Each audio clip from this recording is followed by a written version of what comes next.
Well, hello everybody. I've been following these symposiums for about, I guess, well, this is 10 years, so I've been watching them for about 10 years now. This is my first chance to actually be at one because either being deployed or out of the area in other forms, I've not been able to get my schedule lined up. But again, y'all got the know, but I'd like to thank George and Carol for having us today and everyone else. I'd like to mention my wife Valerie. She's from Atlanta. So all this talk about honorary Georgians all day long has really confirmed some of my other suspicions of that. I will throw out a quick plug of just pure raw capitalism. There is a book coming out, The Swamp Fox Lessons in Leadership from the Partisan Campaigns of Francis Marion under the the Naval Institute Press out of Maryland picked up that title. So that should be out around about the 15th of November, good Lord willing, and the creek don't rise on that one. But what I have done and how I've looked at Marion all started back when I was about 13 years old. Picture the Donaldson branch of the Nashville Public Library. A little kid, real skinny, is walking through the biographies. He's in M, looks up, and there is Epstein and Williams, Francis Marion, and Swamp Fox of the Revolution. And for me, it's been a lifetime of journey since. After I pulled that book down, I think I read it in one setting, and it's been that way ever since. So I did have kind of a sideshow as I went kind of through the, some of the campaigns I've been with in the global war on terrorism, particularly in Iraq, and in a counterinsurgency, there's good days and bad days, no matter how good you are. And in some days that were less good than others, for me, I would be sitting in camp at the end of a long day of death and destruction and think to myself, wow, I think I just got swamp foxed on that day. So again, depending on which end of the muzzle you're facing, you can sometimes learn, you will always learn, but sometimes better than others on that. Again, as I've looked at Marion and I've analyzed his campaign, I've done it really from a contemporary military standpoint. So I know, and we'll talk a little bit on Fort Mott and fire, and some of the thoughts on how exactly fire reached the roof of Fort Mott. Well, from my perspective is, no matter how it got there, I look at it from the fact that General Marion was using innovative tactics. And how does that apply to me today? How does that apply to my men today? And although we do go through and talk a lot about military history in our military professional education program and training programs that are constantly ongoing, I think that there is a shortcoming in that. And for instance, the firearms demonstration that we just had, I could tell you of my NCOs inside of the Marine Corps, probably 1 or 2 out of 10 has seen something like that before. But yet these are men who have been under fire in Iraq or Afghanistan probably twice. So although they can react to what they need to react to when the bullets are flying for them at that time, to have a larger appreciation of how warfare has evolved through the years and through the ages is something just slightly beyond the reach at this time. That's something I think we as American military need to do a little bit better on. So again, let's go ahead and start the journey here. Some of the topics that I've laid out there are listed as shown. I'll go into specifics on all but the top bullet, the tactics of Marion. A, they're well known, and B, they'll kind of come out through the rest of the presentation. Now, one thing I would like to bring your attention to is terminology. Partisan, irregular, guerrilla warfare. I've got all the definitions written down here in my looks like Sanskrit that I've written in.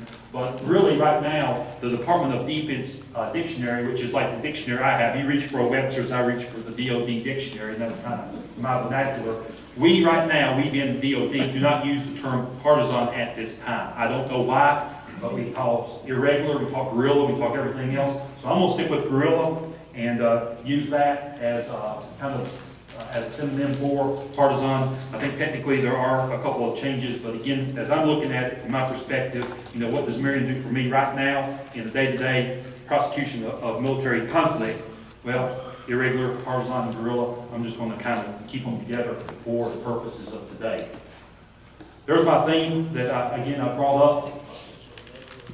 And again, as you can see here, not only for the military leaders, but the political leaders as well. And particularly with counterinsurgencies and with some of the campaigns that we've seen, it leads the fact that the military and the politicians need to be hand in hand in prosecuting an end state. And you see that in Joe Marion's time, and you see that today in our time. Some more historical things that I have, and I have a map here, or a slide here, and two slides that I'll show you that talks about the years that I've concentrated on, which I think are action-packed, to say the least. But again, you know, there it is. You have Joe Marion kind of controlling things themselves, doing the best they can to keep the British from nowhere from coming to British control between those time frames. And then, of course, upon the arrival of Green's Continental Army in the area, then Marion reverted in part to a very supporting role for the duration. Okay, this slide here, the only good thing about this blob right there is the fact I drew it. That's about the only thing that I think is good about it. But what I've tried to outline is some of the key points. And I have characterized Marion's actions. You know, for me, I look at the battles he participated in at Utah Springs and Quimby. I look at them, and then I look at kind of how he did what I refer to as positional warfare that I'll talk on in a moment, and that deals everything with forts.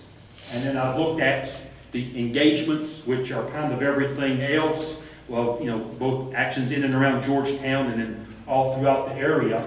And then I also kind of, I know that the skirmishes are out there, but I kind of draw a line between, you know, just the day-to-day skirmishing that would take place, scouting, things of that nature, and some of the larger engagements. So people may call it a battle, that I would call it an engagement, but again, it's just from my mind how I kind of draw the line. But again, you do see the area around in here is really kind of what I focused on, but obviously, you know, he was important up to the very end. And then, of course, you know, I kind of bookend some of the larger events there for folks to see, with Charleston captured and free on either side. So again, I kind of focus on this part here with Marion in particular, and you know, kind of his relationship to what I term to as Green's campaign to recover the South, and kind of the dates on that. Colonel, do you regard? I'm sorry. Quick question: do you regard the battles signified in black as draws? Is that why you have them in black? Is there draws? In other words, there's no clear winner? Yes, sir. You're correct. And again, for me, it's a timeline. You know, like for instance, Utah Springs. You know, right now, the way I look at things, I say Utah Springs is definitely a victory. But when you look at the numbers, and then when you look at what people say and the technicalities of who owns the battle and things of that nature, to fill the battle and things, that's, you know, it gets, in my mind, squishy. So one thing I've seen with all of this is, you know, looking at something in isolation, you need to kind of, you know, take it, okay, got it, and then move on. But for definite, you know, I don't know, I'm sorry, I got a little bit of Yorktown on the brain because I'm going up there Friday, good Lord willing, the creek don't rise. So, you know, I kind of look upon that slide, see Yorktown by mistake in some instances, but that's kind of how I have this laid out. And I did not describe that well, and I probably should have. Sure. I think y'all just saw that, but again, Marion's leadership is something that I've used as an example, probably not as much as me as articulating to other folks and trying to get them to obviously be better leaders, particularly military leaders. There's been several military contemporary leader models that are out there, and I've compared Marion to those. And there's the leadership principles that the Marines use. One that I will use here in a moment is one by a British officer that I'll talk to in a moment, a more modern British officer. I put this in because I just like it. I mean, this is something here as I start to think about General Marion as a leader, I start looking at that, and there's just so much in that one paragraph that this was in his Memories of the War by Live Horse Harry. There's just so much in that paragraph. I don't think there's a single word in there that's wasted. It's just action-packed, wow, of all the things that he did. And I go through, in greater detail and can discuss this offline as how I think about some of this goes.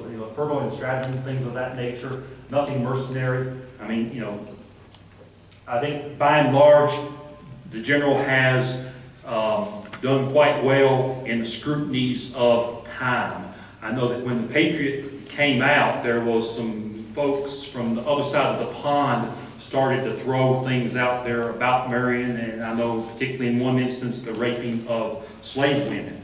Well, I don't know where that came from. If it's written down somewhere, then somebody show it to me, and okay, I'll agree with them, but I think it's just really people pulling facts out of their backside from time to time. So I think, personally, Joe Marion's character is good. I think back in the old day, he was a good man. I think he had to go fight because he had to go fight, and I think he had some dirty tricks up his sleeve when he was fighting. But in war, if you ain't cheating, you ain't trying. That's just the way that it is. And that's why and the biggest difference between the Marines and the Boy Scouts is A, the Boy Scouts have better adult supervision, and B, the Marines are able to conduct dirty tricks and get away with it. So again, when you're talking about people dying, hey, the gloves come off. So again, I think from time to time you'll read people begrudgingly give Joe Marion some degree of credit, begrudgingly, and others will throw a few stones at him. But again, I think that his shield is strong enough to keep those stones at bay. So I just really, really, really like this quick descriptor of his character. To go on and further, General J.F.C. Fuller wrote a book in 1936. It's up there for you. I look at generalship, not necessarily the guy that wears stars, but the guy that's the military leader of his organization. And in that case, generalship, it's diseases in their pure state of personal factor in command. This was written by J.F.C. Fuller of the British Army as his view of kind of senior leadership in World War I. The guys that were way back pick up the phone, say charge. The guys get up out of the trenches, move forward in the machine guns to pretty poor effect. So I think he was somewhat sickened by that. But what he did, he pulls out the three pillars of generalship that what he sees: courage, creative intelligence, and physical fitness. And he again attributes it to the youth rather than of middle age. His optimum ages are 35 to 45 for fighting as a leader, 35 to 45. Marion at the time was 48 when he started his campaign. Going through this, courage is somewhat self-explanatory as a descriptor. There are definitions specifically inside of some of the leader manuals. But things that I saw with Marion that strike me as fancy is he wasn't the biggest, he wasn't the strongest. He placed himself in a position with his forces to where he could command and control. The things I've noticed time and time again is Marion was at the right place at the right time, but he wasn't necessarily engaged in personal combat, but he could control his people. He's the one that allows the forces to remain forces and not become rabble, not to become a mob, to remain functional in a military sense. Very, very, very unique position, a very modern perspective in where to be. He also, again, one thing of note, as his men came up and were trying to cross the river, the books that you read and the things about Marion is the fact that, it's reportedly that he could not swim, yet he would take his horse, get off, and lead it and go into the river first to allow his men to come with him to cross the river. So again, I don't know about you, I don't mind scuba diving, but to scuba dive and have something over my head other than water gives me the heebie-jeebies. So like going into a wreck or something, I won't do that. So I can kind of relate to Marion with the fact that, hey, I don't like getting that water, but you got to do what you got to do. So in my mind, he stands very tall in the area of courage. Creative intelligence. We have all met him. You will walk into a room, the smartest person in that room doesn't have enough sense to wad a shotgun. They're smart, but they can't apply they can't apply it in a common sense. In my mind, creative intelligence based off of Fuller's descriptor is the fact of you're smart, but you can use your smarts to the common good or to achieve your goals. If you look at ideas such as using fire to combat Fort Mott, using a mayhem tower to combat Fort Watson, that shows creative intelligence. And it's much more, I think, than just okay, we got it, we're in a swampy area, we need to make sure we make good use of the ambush, which of course he did, and that's I could go down that trail for quite a ways. Also with creative intelligence, truces that he was allowed and that he instituted amongst the Tories. I mean, you can shoot Tories and take them off the field, or you can also, with favorable terms, create a truce and take them off the field. Obviously, you save a little bit of the gunpowder doing the second. You also lead into what we refer to as conflict termination, which I'll talk to in a moment, so I'll leave it there. But also the thing, in moving on quickly to physical fitness, again, Marion was a little older than the optimum age that Fuller has laid down. And of course, Fuller went back with his research to Caesar and folks like that. But, Marion, bad foot, bad ankle, left Charleston, thankfully for us. But if you notice Marion and look at his staying power, time and time again, either through wounds or through disease, most of the common names that we talk about in this area during the American Revolution, they're bedridden or they're taken out of action for one reason or another. Sickness, injury, sometimes death. That'll obviously do it a permanent factor. But with Marion, from start to finish on that diagram I showed, he was out there. He was at it time in and time out. So again, in a counterinsurgency, it goes on, it goes on, it goes on. God, you wish it would end. It just keeps on going. And he had to stay in power. So in my mind, the fact that he's a little older, okay, I got it, we'll give him waivers. Hey, he was physically fit for what he needed to do for this particular campaign. So I think in viewing him through that leadership model, the Fuller's leadership model, I think Marion stands up in fine stead. I've got a couple other models that I used as well that I've used through the years as well, and I won't go into those due to the sake of time. Innovation, again, dovetailing in off of his idea of creative intelligence. Okay, mayhem power, again, threat later used against Fort Cornwallis by Lieutenant Colonel Lee. Fire, again, this is the point where I go. We could probably go into a long discussion on what kind of fire. Was it a bow with a fire arrow? Was it a sling used by a private savage? Was it a fire arrow stuck in a musket and fired out? I've read all kinds of accounts on that, and there's probably a third of who would agree with what. But again, from the way I look at it, Aiken, in studying Marion, it's okay, he used fire, he used something unique.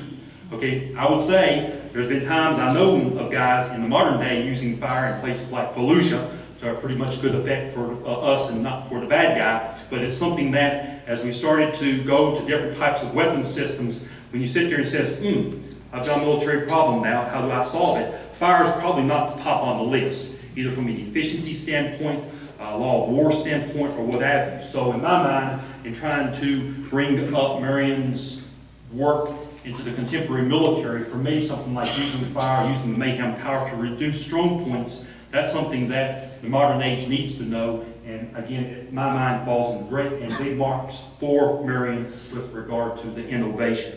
Again, I mentioned as well on the truces, Horry Gaining Truce of June 1781, and then the Marion Gaining Truce of June 8, 1782. And again, in my mind, and you all seen it in the paper, it's no news of nowadays the idea of trying to strike a deal with the Taliban.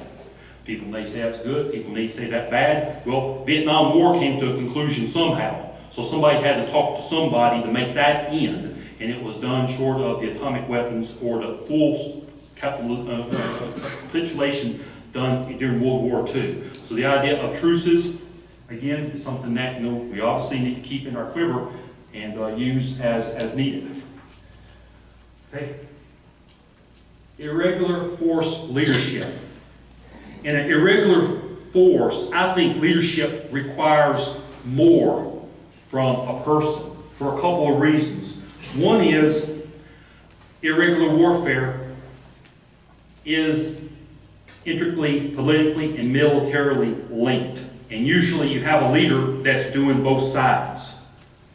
Two, I think that a military that's less established and has less organizational structure, such as a partisan band, you know, a group of men getting together, whatever you want to call it, that just requires more charisma, more of an innovative and useful leader to pull those guys together for the common good. Again, you go into the Marine Corps, you know, I've been in regiments that have been in existence since 1917. So there's well-established form of how things should do. When you're starting with a blank sheet of paper, it gives you opportunity, but it also gives you chance to fail as well. So I think that irregular force leadership is extremely important. You have the importance of Marion, as he's targeted Tory leadership. His horse was named Ball for a reason. Sergeant McDonald, again, shot British Lieutenant George Carino of the 64th Regiment at about 300 yards in the knee near Black River. That will definitely take the cramp out of the style. So we talked about some of the targeting of officers. Now, I give you a couple of examples there in the more modern time. Again, he definitely needed killing. And we did, so it is what it is. Epstein and Williams, again, a lot of people like them, a lot of people don't, but with Epstein and Williams, one thing that they had in there was, you know, they asked a good question: would Marion's band have succeeded and survived with his demise? And they go through and they list a couple of times they think that it would have survived, and a couple of times in which they don't think it would have survived. So the question rhetorically out there would be the Horry brothers, you know, Mayhem, guys like that, could they pick up the torch and run had Joe Marion been killed one way or another? Well, I guess he would have been killed one way. That would be what he died. So again, you know, had he been killed, what would have been the effect? And again, I think there's a lot of room out there to continue to discuss on that. This right here, most recently, I guess, would be boiled down to the death of Osama bin Laden. Was that more symbolic, or was it truly a killing that decapitated Al-Qaeda? You know, there's a lot of debate still to this day, and it's something I don't think that we'll decide for quite some time. Some people would say that Al-Qaeda was somewhat spent already, so therefore his killing was more symbolic. But again, that's kind of, I guess, a story of another time, but you can see some of the lessons that can weave in and out of history that we can draw from. Okay, some of the challenges that he had to face. I mean, coming and going as they pleased, plundering, supply, and of course outlaws followed on the fringes of the army. Again, the whole key with counterinsurgency is conflict termination. Okay, how can you settle South Carolina down once the war is over and move on to the next stage of history? That's key. And the whole thing is, if there's less dead kinsmen to remember on either side, you generally can take a population and move forward and progress and get beyond the next step. So next few slides, we'll go through this in a little greater detail. Marion coming and going. Again, you go back and you read some of his discipline that he could use with the South Carolina regiments, you know, early on, particularly, you know, around the Charleston time frame, you know, lashings, things of that nature. If you're in line formation or if you're a line unit, those things would work well. I think most of the people here, if you had ancestors with Marion up in this area that were militia, they probably would not stand for getting lashed, quite frankly. So again, you have to deal with people slightly differently in different types of structure within the military. So again, you secure loyalty by allowing people to come and go, reduce your logistics, obviously, and of course maintain some degree of maintenance of a local economy by allowing crops to be maintained. Men defecting to the enemy, again, people coming and going. I think there's been people calculate that some guys may have changed sides upwards to over 10 times through the war. I think I've heard 13, I've heard 17. My mind's kind of blurring together. So somewhere, I'll say definitely over 10 guys swapping sides. So, you know, again, that's something that you watch. The big thing with Marion was, from what I could draw in my research, is he kept claims to himself until the right time to tell his subordinates what needs to be done. So he's sitting there and not broadcasting things well in advance. He'll kind of move you into an area, and then, oh, by the way, here's what we need to do. Boom, off they go. So that way, if guys did drop off on the fringes, they don't have enough intelligence of value to pass to the new guys, to, the bad guys, to be able to attack them. One thing of note here that I find absolutely fascinating, again, it's like trying to cut the Gregorian knot, or untie the Gregorian knot, of course you just cut it, is the numbers of the campaign and how many men did he actually have in any given day. I've tried to go through and trace it out and line it out, and after a couple of times you just say, so you try to do the best you can. But one thing I think is just absolutely fascinating is Lieutenant Colonel George Turnbull, British, wrote to Lord Cornwallis on November the 3rd, 1780, "We can never fix the numbers of these country fellows." That is I think, a great compliment to the general. We can never fix the numbers of these country fellows. That's exactly what you want. Plundering, a lot of discussion on that. Again, you see it in Iraq. Okay, you have to always work with the Marines, and of course I'm a Marine, so I work with Marines, and make sure they understand, if you see something out there that's valuable, don't take it, because that's a big propaganda coup for the enemy. Unfortunately, the enemy will sometimes say you did it anyway, so you have to obviously somehow try to prove that you did it. But the idea of plundering, or the idea of thoughts of plundering, attempted plundering, whatever, that will definitely, in a counterinsurgency environment, set you against the populace more than needed. And the whole idea is, whether they are kind of for you or against you, you try to do the best you can with the populace and keep them somewhat neutral, or at least out of the impact of your military operations. So the idea of some degree of plundering one way or another definitely puts bad light upon you and upon your men.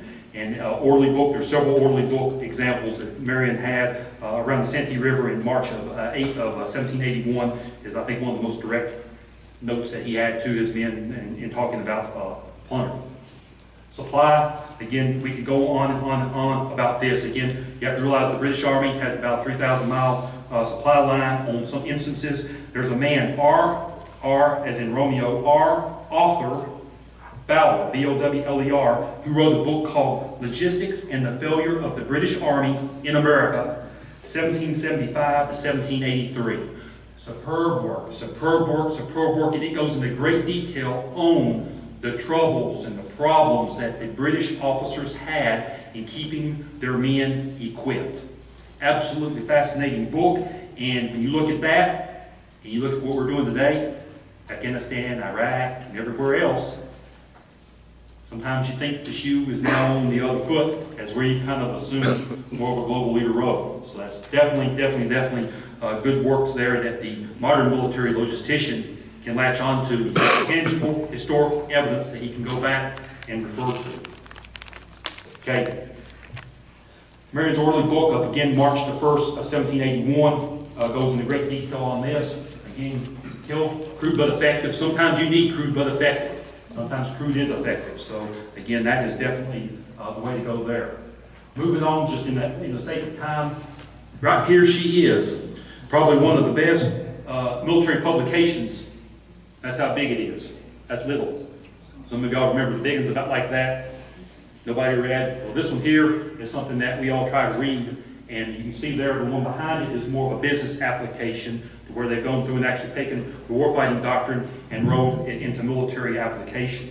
So that's something there, and I'll let you kind of read that. But I went and looked at this chapter 4, which is actually the conduct of war, and compared what we say is a good way to fight a war, we being in the Marine Corps today, and what Marion did back then. And again, there are some startling results. This is, again, some of the actual examples. And I'm going to go through these pretty quick, but it kind of gives you the idea of kind of how I've looked at Marion and applied his actions to today's time. Okay? Tempo. You'll see time and time again in our doctrine, you got to be quicker than the other guy. You got to think quicker, you got to move quicker, you just got to be quicker. And of course, you can see there some of the things that Marion did with his tempo, some of the surprise that he had. In the Marine Corps, in a different book, we have what's called developing the ambush mentality. What you always want to do is, in the field of battle, try to place yourself in a positional advantage, a temporal advantage, and an emotional advantage to where everything you do against the enemy is more in the form of an ambush, where you ambush the enemy. You have the shock, you have the surprise, you have some degree of invisibility before you do it, and again, you're focused strictly on the enemy. And you see that time and time again in reading about Marion, what he did, kind of how he applied that time and time again. Again, focusing on the supply lines, I think we talked on that somewhat already, and his knowledge of the area. The Marion-Tarleton chase would not have been successful for Marion had he not known every inch that he was going through, or have guys that did know. So that is something there that, again, as you go into a foreign land, you go into a foreign culture, it's harder for us to penetrate and to understand that in today's environment, which leads, of course, obviously to more challenges for the modern militaries. There's a kind of a sign oriented on the military, and things they bring out are critical vulnerabilities of the enemy, and of course the centers of gravity. There's actually guys that have written articles saying that there are no centers of gravity, there are no critical vulnerabilities. It's all just a myth, I guess is the term that they use as they did their writing. We still stick to it and kind of use it. Again, a center of gravity is a characteristic. It's kind of the focal point of the enemy's strength. It can be a position, it can be a unit. The critical vulnerability, again, are some of the kinks in that armor of that position or of that unit. That's kind of the layman's term, the best way to describe those. As I've kind of broken them down, again, some of the talk about Americanization, and again, the Vietnamization that we've seen attempted, Iraqization, I guess is a word now for Iraq, Afghanistan for Afghanistan, again, as was mentioned a few moments ago, it's nothing new. You always try to come in, an idea of the British Army coming in, reconquering the land, and then putting loyalist units in charge to then police it, to use that term, while the Army went off to do bigger and better things. Nothing new. It was tried, and it was going to work except for guys like Marion and all the other gentlemen that were briefed today, and a few, I guess, Georgians that come up in here and raise some cane from time to time. So, again, sometimes it works, sometimes it doesn't. It didn't for them. Philosophy of command. Marion had some great guys, and we saw about Sergeant Jasper a few moments ago. The Apostle brothers, James and John, they were out on different missions in January 1781, and one was while the British were looking over here, because one was over here doing something against them, and they just had them in the tizzy. You look at Corey brothers, folks like that, Mayhem, folks like that. Again, guys he could trust allowed him to expand his influence well beyond just the actual numbers because of the degree of centralization. Today, we focus on decentralization as we send Marines and soldiers out on these counterinsurgencies. The corporal, the sergeant, you've probably heard of the term, the strategic sergeant, in fact, or the strategic corporal. A corporal can do something that will be in the New York Times in 48 hours, or 12 hours, I guess, depending on who's got internet up at the time. So you have to train the guys. It leads to training, it leads to trust in your subordinates, and decentralization. So again, Marion, time and time again, in the work shows that quite well. And again, knew the strengths and weaknesses of his militia and the enemy. And again, that knowing the enemy, knowing the terrain is always required. Philosophy of command continue. I'm going to talk on comms here in a moment, on communications in a moment. Again, I've already touched on commanding from well forward. Again, a fine line between command and control well forward and getting engaged in personal combat. If you're engaged in personal combat and you're Joe Marion, you're not keeping track of what your other guys are doing because you're fighting for your life. And that's worth fighting for. So, again, got to have a degree of distance. That's why the battalion commander usually doesn't lead the charge on a 1,000-man battalion. He's got to be back to where he sees what's going on. He's allowed, he's focused and moving people back and forth and making fragmentary orders as required.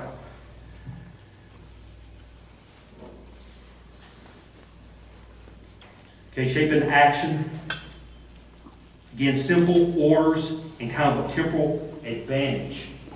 is what you see. And again, simple orders. We have a thing now, keep it simple, stupid, which is not meant to be derogatory, but it's meant to remind everybody down to the corporal who's writing these orders, keep it simple.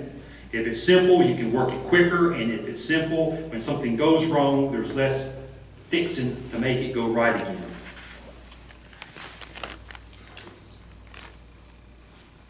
Okay, there's just a snapshot out of decision making. If you go through there, you'll definitely see